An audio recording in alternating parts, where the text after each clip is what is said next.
Takže čau lidi, dneska to je moje první video. Jestli na to koukáš, Eliško, ahoj. Protože děkuji, že můžu používat tvůj channel. No, používám mojí kamarádky kanál, protože můj nefunguje. Nevím, z jakého důvodu prostě to nefunguje. Takže natáčím na můj kamarádky kanál. Pardon. A dneska to bude vlastně mini vlog z úklidu našeho pokoje, jako. Takže tady máme jako dveře, tady máme nějaké palečky, tady máme prostě tady ze svatby nějaký, že jsem byla, tady jsem to já, není to věc opravdu. Kasičku, to je jedna, tady bordel, jo, se uklidí můj brácha, já se to nemůžu, tady to ještě dáme do skříně. Takhle vlastně vypadá náš pokoj. Tady to je postel, tady to je postel a tady zatím je moje postel. A to vám právě dneska jdu ukázat. No a teď to vidíte. Tady mám krásný já posílku a tu si právě dneska jdeme uklidit. Já už jsem tady teďka vysávala, takže tady je čisto. Tady byly všude vosy, protože tady prostě, počkejte. Tady prostě v téhle zdi mají hnízdo. Už teda jsem nelítají neštěstí, protože už je pro ně moc zima. Tady vlastně výhled, podzim. Uí. A tady právě takhle je ten můj paravan, jestli víte, co to je, prostě takhle. A šup, tady máte postel, tu si uklidíme, jak už jsem řekla, tady nějaký medvěd, pes, blbosti, polečky. Mám taky polečky, mám nějakou taky s polečkama a teďka se připravte na ten nádherný výhled. Takže tyhle ty závěsy, ty jsem si koukala na šínu a jeden tenhle ten provaz, který má, já nevím, tak 1,5 metru, možná, nevím, možná dokonce i 2 metry, tak stojí 25 korun a já jsem si koukala 4. Jeden je tady, druhý tady takhle a pak 2 tady. A úplně to miluju, vypadá to božsky, tady jsem dala mamka nějakou žolíčku, tady to je mojí brácha, protože jsem to strašně roztomilá. Naše kočička, říkám ňouma. To jsem vymalovala, to jsem strašně líbí, tak jsem si to sem dala. A to je moje kamarádka. A to jsem já. Takže Eliško, ahoj. Děkuji, že můžu používat tvůj channel. Jdeme uklízet. Takže čau lidi. Teďka nevím, jak to říct, ale včera jsem měla narozeniny. No. A dostala jsem hodně dárků. Nevím, kdy to koukáte, možná 3., možná 2., já nevím, kdy to vyjde. Měla jsem 1. narozky. A dneska ten paravan taky jsem dostala právě na narozky, to jsem vám neřekla. A jdeme si povlít tohle nádherné prostě povlečení, které jsem dostala na narozeninky. Hrozně se mi líbí, protože je prostě takový podzimní, prostě můj styl, takový jako jednoduchý, no. Tak jdeme to povlít.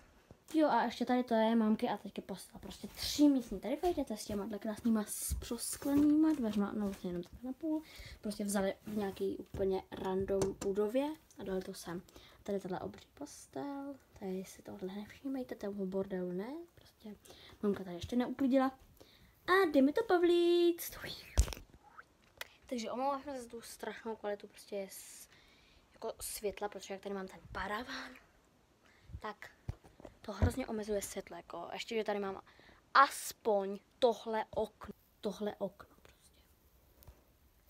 Chápete to? Prostě jinak tady vůbec nejde o tam, teď světlo jenom malinko, tady prostě tudy. Tak, no. Tak se tady aspoň dosvětlím lampičku, je úplně na prd, ale aspoň nějaký přísun světla to má.